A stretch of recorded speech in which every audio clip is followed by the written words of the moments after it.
오늘의 말씀은 에베소서 4장 7절에서 12절까지입니다. 다 같이 합독하시겠습니다.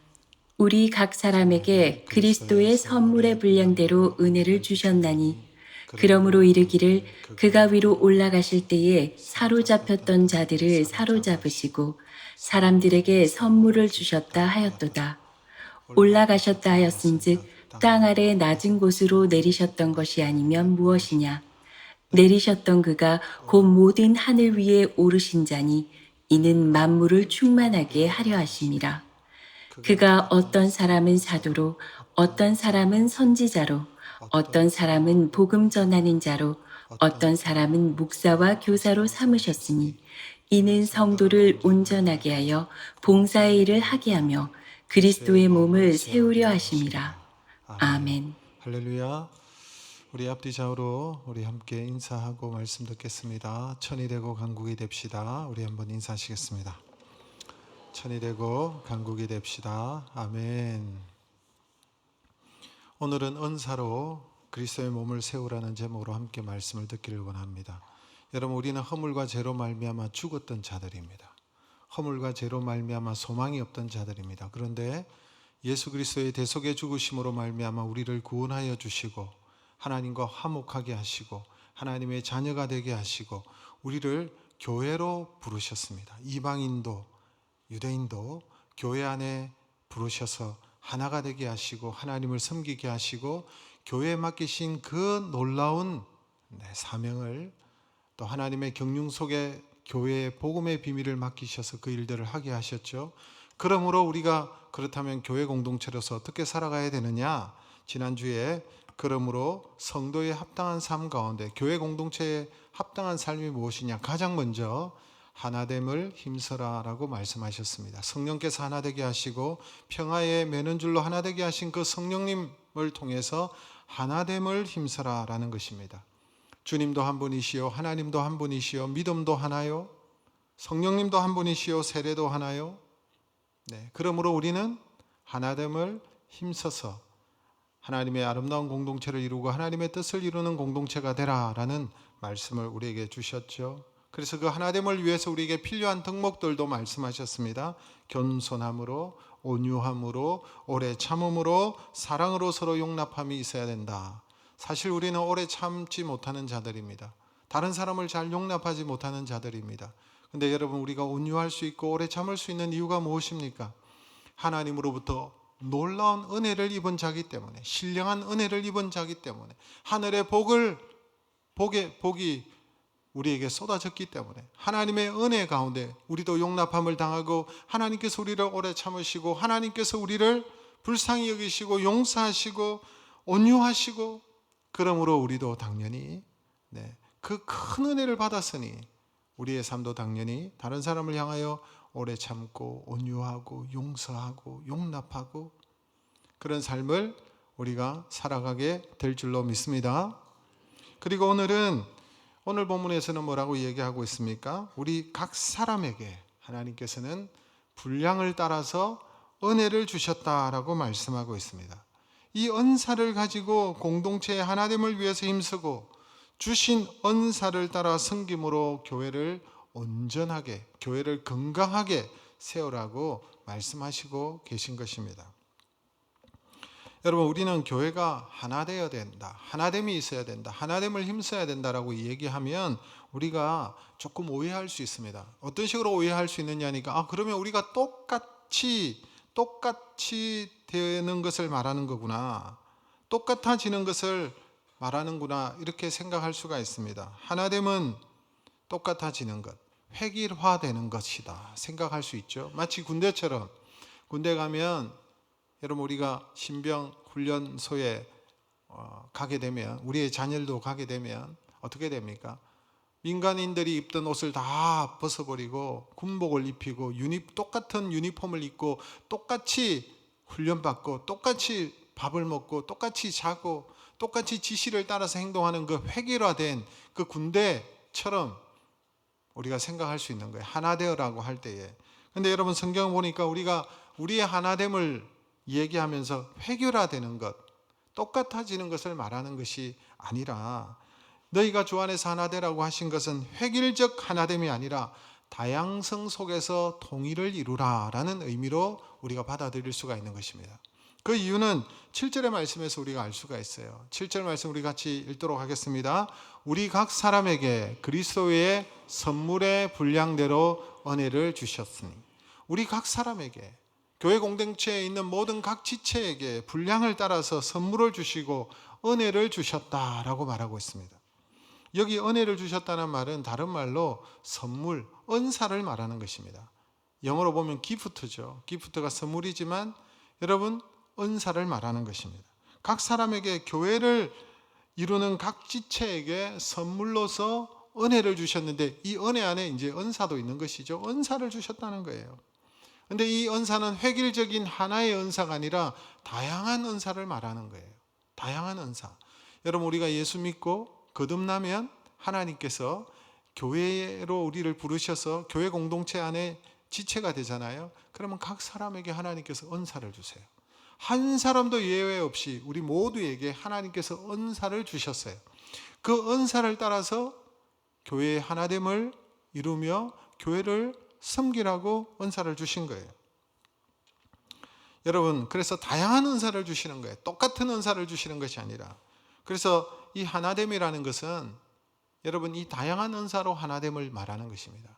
영어로 보면 uniformity가 아니라 unity를 이루라는 거예요.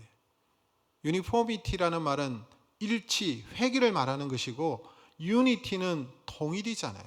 통일을 말하는 거예요. 그래서 여러분, 그리스도의 몸된 교회, 교회를 표현할 때 그리스도의 몸된 교회, 그리스도의 몸이다라고 표현하는 이유가 거기에 있습니다. 교회를 몸에, 우리의 신체에, 우리의 바디, 몸에다가 비유하는 이유가 무엇입니까?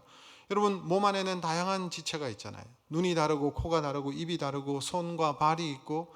여러분, 같지 않습니다. 손하고 발하고 다르죠. 손하고 입하고 같을 수가 없습니다. 그런데 다 다르지만 어떻게 해요? 유니티, 몸을 통해서, 몸이라는 것을 통해서 하나가 되는 것을 말하는 거예요.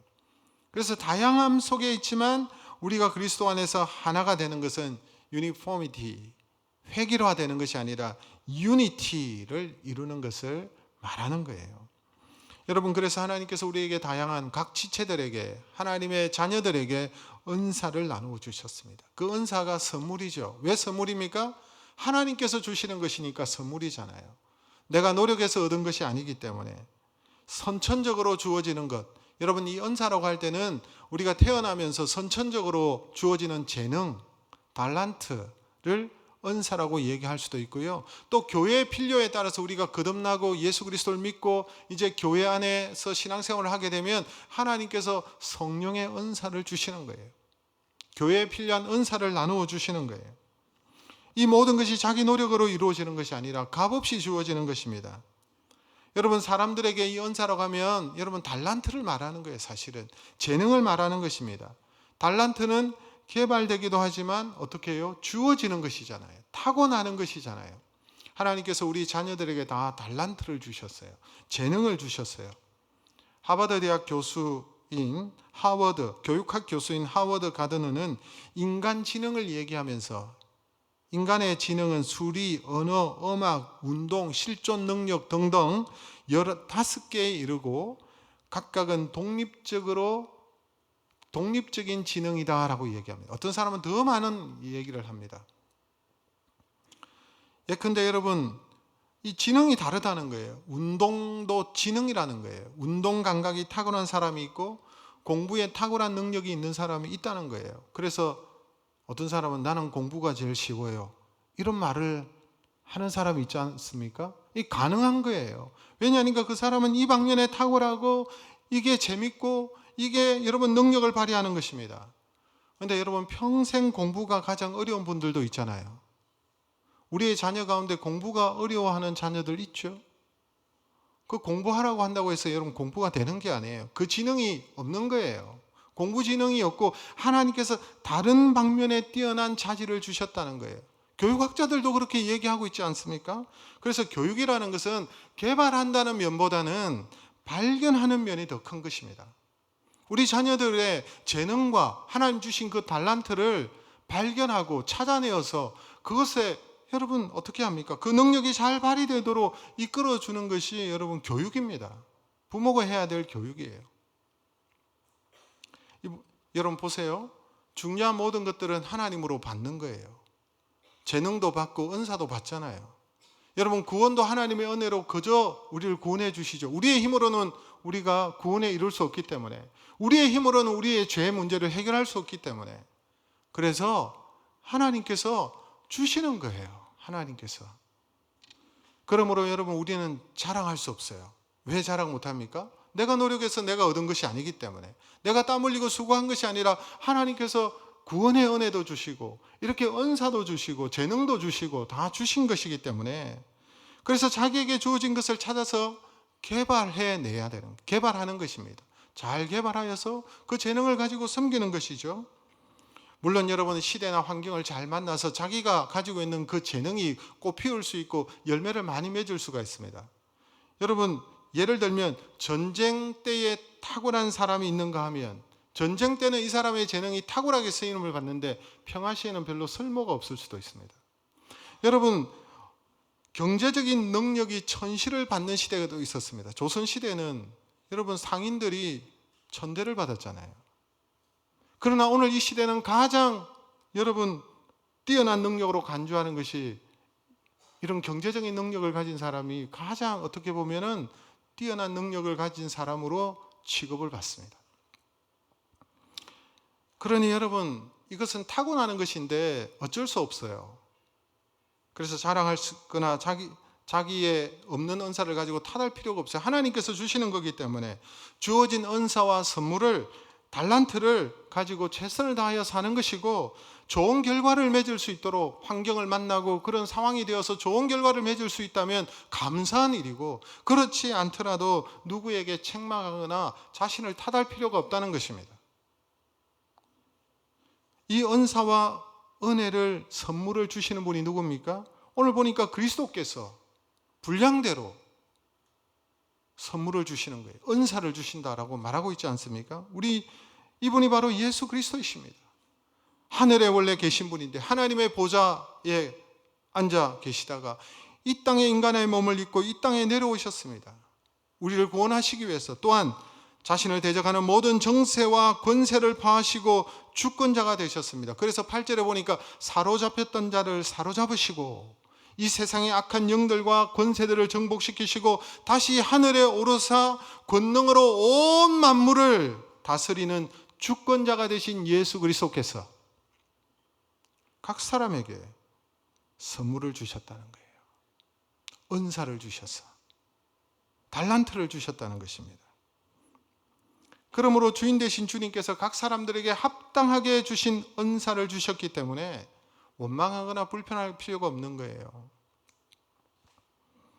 여러분 토기장이가 있고 그릇이 있지 않습니까? 토기가 있는데 토기장이가 그 그릇을 뭐 밥그릇으로 만들 수도 있고 꽃병으로 만들 수도 있고 창조주니까 그게 주권이잖아요. 하나님도 그렇게 하신 거예요. 어떤 사람은 이런 은사 주시고 어떤 사람은 저런 은사를 주시고, 감사함으로 그 은사를 가지고 우리가 잘 개발하여서 사용하면 되는 것입니다. 여러분 물론 우리가 다른 은사를 가진 자들과 비교할 수가 있죠. 다른 은사를 가진 사람과 여러분 비교하면 우리 마음에 뭐가 생기는 줄 아십니까? 왜 나에게는 이런 은사가 없는지 불만이 생기고 불평이 생기고 원망이 생기고, 다른 사람들과 자꾸 비교하다 보니까 열등감에 사로잡힐 수가 있습니다. 어떤 사람은 머리 역할을 하면서 빛나는 위치에 있는 은사를 가진 자도 있습니다. 그러나 발처럼 보이지 않는 곳에서 수고하는 그런 은사를 가진 분들도 있어요. 모든 영광과 열매는 다 머리가 받는 것 같고 발은 천대받는 것 같고, 그래서 여러분 불평이 일어날 수가 있습니다. 그런데 여러분 만약에 그래서 발이 낙담하고 불만을 품고 그래서 발이 파업을 선언하면 온 몸이 마비가 되지 않습니까? 그러므로 자기가 높다고 자랑하거나 자기가 부족하다고, 자기가 그런 은사가 없다고 자신을 탓하거나 낙심할 필요가 없는 거예요. 업심여길 필요도 없는 것입니다. 내게 주신 은사를 가지고 열심히 섬길 때 하나님께서 기뻐하시는 거예요.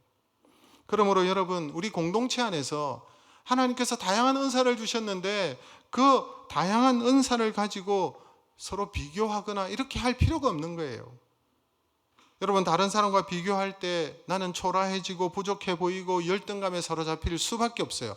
모든 사람은 누군가는 다 모두가 열등감에 사로잡힙니다. 왜 그렇습니까? 왜냐하면 자기 자신이 다른 사람보다 못하는 게 반드시 있기 때문에 그런 거예요. 다른 사람의 은사를 보고 자기가 없는 것을 바라볼 때 열등감에 사로잡히게 되고 불평하고 원망하게 되고 불만을 품게 되고, 그러면 여러분 이 공동체가 좋을 리가 없잖아요. 그리스도의 몸된 교회를 세울 수가 없잖아요.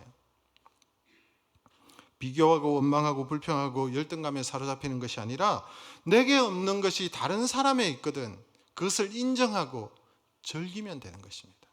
비결은, 열등감에 사로잡히지 않는 비결은 비교의식을 가지는 것이 아니라 나에게 없는 그 사람의 모습을 보고 그것을 인정하고 우리 공동체에 저런 은사를 가진 사람을 하나님께서 주셨구나 인정하고 감사하고 즐기면 되는 것입니다. 여러분, 아름다운 산을 보고 질투하는 사람이 있습니까? 설악산을 보고 그 울산바위를 보고 와, 아름답잖아요. 그 산을 보면 얼마나 아름다운지 몰라요. 정말 설악산을 보면 참 얼마나 멋진지 모르겠어요. 그런데 그 설악산을 보고 너는 왜 나보다 더 아름답니? 라고 하면서 질투하는 사람들이 있습니까? 아니죠. 그 산을 보고 어떻게 합니까? 즐기는 거예요. 감상하는 거예요. 감탄하는 거예요. 여러분, 바닷가에 가서 제주도 앞바다의 파란 바다를 보면서 질투하고 열등감에 사로잡히는 분이 있나요? 너는 어떻게 그렇게 때깔도 이쁘냐?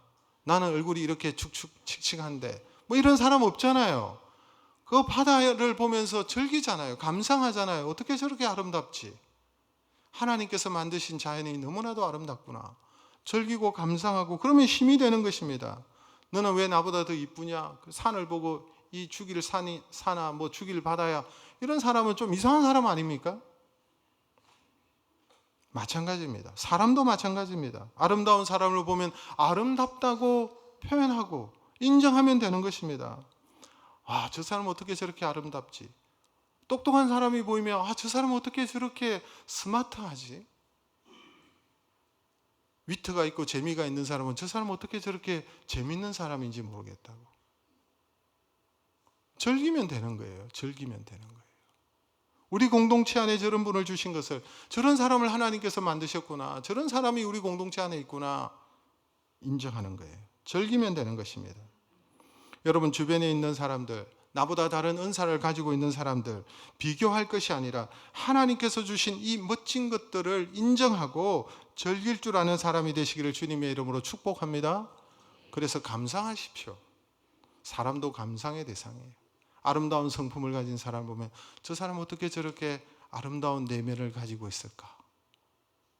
참 기가 막히다. 여러분, 그 아름다움을 즐길 줄 알 때에 이 공동체가 감탄하고 감사하고 공동체가 건강하게 세워지게 될 줄로 믿습니다. 우리가 하나님 앞에서 하나 되기 위해서 비교의식을 버리고 하나님의 만드심을 보고 감상하고 즐기고 그 은사를 인정하는 공동체가 될 때에 우리 열린할멈교회가 더욱더 건강하게 세워지게 될 줄로 믿으시기를 주의 이름으로 축복합니다. 두 번째로, 여러분, 우리에게 왜 하나님께서 이런 선물을 주셨을까요? 은사를 주셨을까요? 우리 개인을 위해서만 주셨을까요? 아니에요. 은사를 주신 이유가 있습니다. 은사를 주시는 것은 봉사라고 주셨습니다. 공동체를 위해서 주셨습니다. 여러분, 12절 말씀 우리 같이 한번 읽겠습니다. 이는 성도를 온전케 하여 봉사일을 하게 하며 그리스도의 몸을 세우려 하심이라. 뭐라고 말합니까? 공동체 안에 이런 다양한 은사를 주시고 다양한 은사를 가진 사람들이 우리가 한 몸을 이루고 있는데 그 이유는 봉사일을 하여서 그리스도의 몸을 세우도록 하기 위해서 하나님께서 은사를 주셨다라고 말씀하고 있다는 거예요. 하나님께서 그래서 우리에게 획일적인 동일한 똑같은 은사만 주신 것이 아니라 다양한 봉사를 주신 이유가 다양한 자리에서 그 은사를 따라서 봉사하고 섬기고 일하라고 주신 거예요. 그래서 그리스도의 몸된 교회를 건강하게 세우라는 거예요. 우리를 교회로 그렇게 부르시고 교회 안에서 여러분 그리스도의 몸을 이룰 때에 주신 은사를 가지고 섬기라는 것입니다. 여러분, 우리가 일하지 않고 밤낮 집안에서만 빈둥빈둥 논다면 그 가정에 유익함이 있겠습니까? 남편도 빈둥빈둥, 아내도 빈둥빈둥, 자녀들도 빈둥빈둥. 그 가정이 온전해지겠습니까? 그렇지 않겠죠. 여러분, 다 큰 자녀가 이제 공부도 마치고 다 큰 자녀가 일하지 않고 빈둥빈둥 노는 그런 자녀들 보면 부모의 속이 터지지 않겠습니까? 하나님께서 마찬가지입니다. 교회 공동체를 위해서 우리에게 은사를 주시고 재능을 주시고 다양한 은사를 주신 이유는 교회 안에서 아무것도 하지 않고 섬기지도 않고 그렇게 빈둥빈둥 놀라고 주신 것이 아니에요. 여러분, 1달란트 받은 사람은 5달란트, 3달란트, 여러분 그 달란트의 크기가 중요한 것이 아니라 1달란트 받은 사람이 어떻게 합니까? 그 달란트를 땅에 묻어버리고 아무것도 하지 않았잖아요. 그래서 하나님께서 책망하십니다. 이 게으르고 악한 종아. 하나님께서 우리에게 주신 그 은사는 여러분 우리가 일하라고, 교회 안에서 섬기고 봉사하는 자리에 가라고 우리에게 은사를 주신 거예요. 사람들은 열심히 교회 안에서 섬기고 봉사하는데 뒤에서 빈둥빈둥 거리며 할 일이 없으면 시간이 많이 남잖아요. 시간이 많이 남아가지고 사람 뒤에서 헌담이나 하고 이러쿵 저러쿵 이런 소리나 하고 이게 여러분 교회 공동체 어떻게 되겠습니까? 문제가 심각하겠죠. 그래서 여러분들이 생각하셔야 돼요. 아, 나에게 하나님께서 교회의 지체가 되게 하시고 나를 하나님께서 이 교회에 보내주셨다면 나에게 주신 은사를 가지고 내가 어떻게 섬길까 고민하고 때가 되어졌을 때, 네, 물론 자라고 성장하는 기간도 있어야 돼요. 어린아이가, 영적으로 어린아이가 섬김의 자리, 봉사의 자리는 어렵죠. 성장해야 되는 거예요. 그러나 그 시간이 지나면 섬김의 자리로, 봉사의 자리로 가야 된다는 것입니다. 여러분, 어떤 사람이 하나님께서 은사를 많이 주셨어요. 또 많은 것을 여러분 가지고 있습니다. 그런데 그 많은 은사를 가진 사람, 그 탁월한 은사를 가진 사람들을 향해서 그 사람을 싫어하는 그런 상황들이 일어날 수가 있습니다. 왜 그 사람을 싫어할까요? 은사도 많은데 하나님께서 많은 것을 주셨는데 그 이유가 뭐냐 하니까 그 받은 은사를 가지고 일하지 않고 밤낮 그 받은 은사를 가지고 자기 자랑이나 하고 자기 과시나 하고 좀 잘났다고 좀 가졌다고 좀 있다고 그런 식으로 여러분 살아가는 사람들을 볼 때 다 싫어하는 거예요. 교회 공동체 안에서. 그런 사람을 따르지 않습니다. 자기가 가지고 있는 것을 가지고 다른 사람을 섬기고 공동체를 섬길 때 여러분 어떤 일이 일어날까요? 공동체 안에 감동이 있어요. 그런 사람을 보면. 그런 사람들을 보면 공동체를 위해서 열심히 일하고 섬길 때 공동체가 유익이 있는 거예요. 저 사람은 우리 공동체에, 우리 교회의 힘이야. 우리 교회에 저런 사람이 있다는 것은 너무나도 자랑스러워.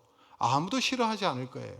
예를 들어서 여러분 A라는 사람이 하나님께서 물질의 은사를 주셨어요. 여러분 돈 버는 것도 은사인 줄 아십니까? 기도한다고 하늘에서 막 돈다발이 떨어지는 게 아니에요. 돈 버는 것도 은사예요. 여러분 외모도 은사입니다. 그거 우리가 할 수 있는 게 아니잖아요. 물론 좀 뜯어 고칠 수는 있지만 은사도 여러분 외모도 하나님께서 주시는 거예요. 은사죠. 돈 버는 것도 은사예요. 하나님께서 돈의 은사를 주시는 분이 있어요. 그 은사를 가지고 이 사람이 물질을 많이 여러분 벌고 그랬다면 그 주신 은사를 가지고 여러분 사용해야 되잖아요. 그런데 밤낮 자기가 가진 돈을 가지고 자기 과시나 하고 좋은 차에 좋은 집에 삐까뻔쩍하게 하면서 다른 사람들 기나 죽이고 이렇게 하면 어떻게 되겠습니까? 이렇게 하면 다 싫어할 거예요. 그런데 자신이 가진 것을 가지고 다른 사람을 돕고 어려운 사람을 도와주고 어려운 가정 형편에 있는 우리 다음 세대 자녀들에게 장학금을 주고 하나님의 나라를 위해서 선교를 위해서 헌신하고 어려움을 당한 지체들을 돕는다면 어떤 일이 벌어지겠습니까? 교회 안에서? 그러면 여러분 그 사람은 시기의 대상이나 질투의 대상이 아니라 그 사람을 다 좋아할 것입니다. 그 사람의 행한 모습을 보고 감동을 받을 것입니다. 저 사람은 우리 공동체의 힘이 된다고 모든 사람들이 얘기할 것입니다. 여러분 공동체에 유익을 끼치는 사람이 되어야 되는 거예요. 하나님께서 우리에게 은사를 주신 것은 섬김의 자리로, 봉사의 자리로 나아가도록 하나님께서 하시기 위해서 우리에게 주신 거예요. 지식도 마찬가지입니다. 영문대학을 나오고 똑똑하다고 그래서 밤낮 배우지 못한 사람들에게 과시하고 학력 자랑하고 힘 자랑하고 이러면 안 된다는 거예요. 맨날 이러고 다니면 공동체가 무너지는 거예요. 내가 가진 특별한 전문 지식이 있다면, 내가 가진 지식이 있다면 그것으로 다른 사람을 돕고 공동체를 위해서 섬길 때 저분은 우리 교회의 힘이야. 전에 우리가 일본에 단기 선교를 갔습니다. 일본에 가니까 우리 선교 대원들 중에 일본어를 잘하시는 분들이 꽤 많이 계시더라고요. 그런데 이분들에게 그 언어의 영역이잖아요. 언어도 이게 은사거든요. 어떤 사람은 아무리 열심히 해도 이 언어가 안 돼요. 저는 미국에 유학을 했지만 학위도 받았지만 사실 영어가 잘 안 되더라고요. 언어의 능력이 별로 없는 것 같아요. 그런데 여러분 단기 선교 가서 일본 땅에 갔는데 일본어를 잘 하시니까 이분들이 통역도 하고 이분들이 일본 사람을 만나서 같이 대화도 하고 교제도 하고 그러니까 선교가 풍성해지는 거예요. 하나님 주신 그 언어의 능력을 가지고 복음을 전하고 다른 사람들을 여러분 위로하고 격려하고 이렇게 사용하는 것이며 그럴 때 여러분 교회의 공동체의 유익이 되는 것이죠. 여러분 우리에게 주신 은사는 반드시 사명으로 연결되어야 될 줄로 믿습니다. 다양한 은사로 섬길 때 교회가 힘을 얻고 교회가 풍성하고 교회가 더 건강하고 그리스도의 온전한 몸을 세워가는 하나님의 귀한 은혜가 넘치게 될 줄로 믿으시기를 주님의 이름으로 축복합니다. 그리고 여러분 하나님께서 교회 공동체의 유익을 위해서 또 다른 선물을 주셨어요. 또 다른 선물. 여러분 11절 말씀 우리 같이 한번 읽겠습니다. 그가 어떤 사람은 사도로, 어떤 사람은 선지자로, 어떤 사람은 복음 전하는 자로, 어떤 사람은 목사와 교사로 삼으셨으니 여러분 하나님께서 각 사람에게 은사를 주실 뿐만 아니라 교회 공동체의 유익을 위해서 직분도 주셨다는 거예요. 직분. 여기 나오는 여러분 직분 아닙니까? 사도, 선지자들, 복음 전하는 자, 목사와 교사 직분입니다. 직분. 직분을 주신 이유가 뭐냐? 교회를 주님의 몸된 교회를 세우기 위해서 직분을 주셨어요. 이 중에서 여러분 사도와 선지자는 초대 교회에서만 기능을 발휘했습니다. 초대 교회에서만 기능했던 특별한 직분이라고 할 수 있습니다. 여러분 사도는 어떤 사람입니까? 12사도 많이 들어보셨죠? 예수님에게 직접 가르침을 받고 예수님과 함께 3년 동안 주님과 함께 동행하고 주님의 가르침을 받고 십자가와 부활하신 주님을 눈으로 직접 목격하고 그래서 부활의 증인이 되고 교회를 세우는 역할을 감당했던 직분이 사도의 직분입니다. 그리고 선지자는 특별한 기능과 능력과 기사와 능력과 예언을 통하여서 주님을 증거하는 직분자였습니다. 이 두 직분을 통해서 여러분 초대 교회가 세워지게 되고 신약 성경이 완성되어졌습니다. 그리고 이 두 직분은 초대 교회로 마감되어졌죠. 오늘날 사도의 직분을 가졌다. 그 틀린 말이에요. 어떤 사람 자기가 사도다. 그 이단이에요. 사도는 주님과 함께 주님과 동행하면서 주님을 직접 부활을 목격하고 초대교회의 교회를 세우는 역할을 했던 사람들이 사도예요. 그런데 여러분 오늘 이 시대에 아직도 교회의 유익을 위해서 남아있는 직분들이 있습니다. 복음 전도자라는 표현이 있죠. 여러분 초대교회에서 여러 지역과 교회를 다니면서 전도하고 범교회적으로 활동했던 한 교회에 머물러서 활동한 분이 아니라 범교회적으로 활동했던 전도자를 말하는데 오늘날은 선교사를 의미하는 것입니다. 선교사님들이 한 곳에서만 섬기지 않고 여기도 교회를 세우고 저기도 교회를 세우고 학교를 세우고 그러면서 여러분 많은 교회와 지역을 다니면서 복음을 전하고 또 한국 교회에 와서도 또 기회가 되면 선교회 보고도 하고 또 가르치는 사역도 하고 그렇지 않습니까? 또한 여러분 지역교회, 로컬 처치죠. 하나님께서 많은 교회들이 있지만 지역에 하나님께서 교회를 세우셔서 하나님의 나라를 세워 가시는데 그 교회를 위하여 중요한 직분으로 목사와 교사를 두셨다라고 표현하고 있습니다. 목사와 교사는 다른 직분이라기보다는 목사인 교사를 말하는 것입니다. 목사인 이 교사는 지역교회를 목양하고 말씀을 가르치는 지도자를 의미하는 것입니다. 오늘 본문에 나타나는 이 직분들, 초대교회로만 특별한 직분인 사도와 선지자뿐만 아니라 복음 전도자, 목사인 교사의 공통점이 있습니다. 이들의 공통점이 뭐냐? 가르치는 직분이라는 거예요. 특별히 하나님의 말씀을 가르치는 직분이라는 공통점이 있습니다. 물론 여러분, 우리가 개인적으로 성경을 읽고 공부하고 성경을 묵상하고 깨달을 수 있습니다. 이것도 중요합니다. 그러나 하나님의 중요한 뜻은 교회와 교회에 세운 직분자들을 통해서, 사람을 통해서 하나님의 진리의 말씀을 배우도록 하셨습니다. 여러분, 우리가 처음 예수 믿고 우리가 예수 안에서 예수님을 영접하면 거듭나죠. 다시 태어난다. 새 사람이 된다. 새로운 사람이 되지만 거듭나는 그 순간에는 영적 어린아이와 같은 것입니다. 어린아이는 부모와 다른 사람의 보살림과 도움이 없이는 살아갈 수가 없지 않습니까? 어린아이는 엄마의 젖을 먹어야 되고 부모의 보호를 받아야 되는 것입니다. 만약 아이가 보호를 받지 못하고 내버려 둔다면 아이는 엉망이 될 것입니다. 계속해서 방치하게 되면 아이들은 먹지 못하고 보호함을 받지 못하고 결국은 죽을 수밖에 없습니다. 영적으로도 마찬가지라는 거예요. 그리스도 안에서 거듭난 이후에 새 사람이 되었지만 영적인 어린아이와 같아요. 그래서 스스로 하나님의 말씀의 꼴을 잘 먹을 수가 없는 거예요. 먹여주고 양육을 받아야 되고 성장해야 되는 것입니다. 영적인 유모가 필요한 것이죠. 그래서 사도 바울은 자신이 세웠던 고린도 교회에서 자신을 너희들에게 나는 유모와 같다라고 얘기합니다.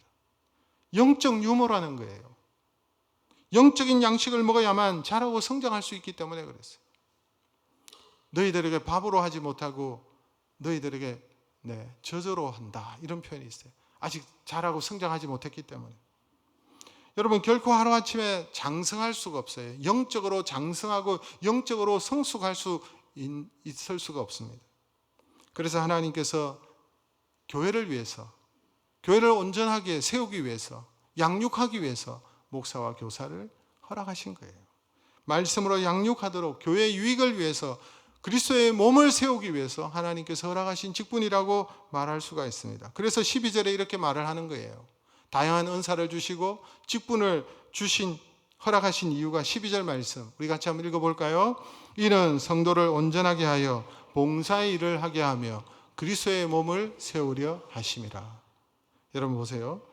성도들을 온전하게 하며 말씀의 꼴을 먹이면서 온전하게 장성하게 성장시켜서 무엇을 하게 하며 그 성도들이 봉사의 일을 하게 하여서 그리스도의 몸을 세우려 하심이라 라고 말씀하고 있는 것입니다.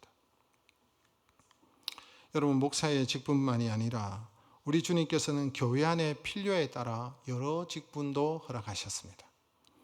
교회의 봉사가 필요한 관계로 사도들이 말씀과 기도에 하는 일에 전무하도록 하기 위해서, 교회를 봉사하도록 하기 위해서 어떤 직분을 세웠습니까? 집사를 세웠잖아요.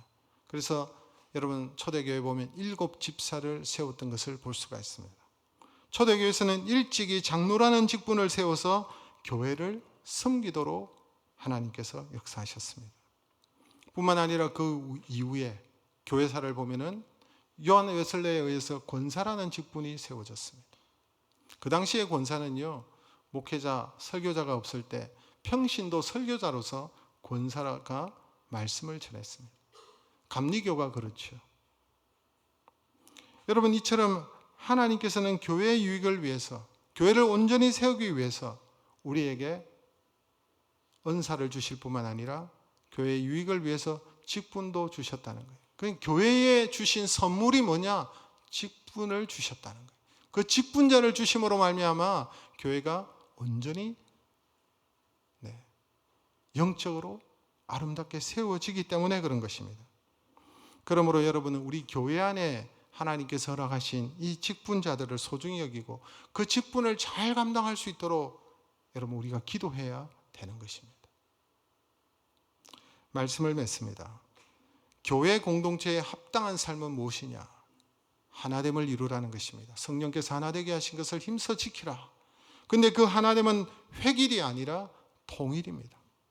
비교의식을 버리고 교회 유익을 위하여 허락하신 다양한 그 은사를 인정하고 감사하고, 그래서 하나님께서 각 사람에게 허락하신 그 은사, 그리고 또한 직분을 따라서 교회를 유익하게 건강하게 세워서 주님의 몸된 교회를 온전히 이루어 하나님께서 뜻하신 그 일을, 하나님께서 교회에 부탁하신 그 사명들을 감당할 때에 하나님께서 영광을 받으실 줄로 믿습니다. 여러분에게 주신 그 은사를 따라서 섬김의 자리로 나아가시고 그 직분에 부끄럽지 않도록 자신에게 맡겨진 그 직분에 충실하셔서 하나님의 교회를 온전하게 세워가는 거룩한 공동체, 유익한 공동체, 온전한 공동체 이루는 우리 열린 하나님교회 모든 권속들 되시기를 주님의 이름으로 축복합니다. 우리 말씀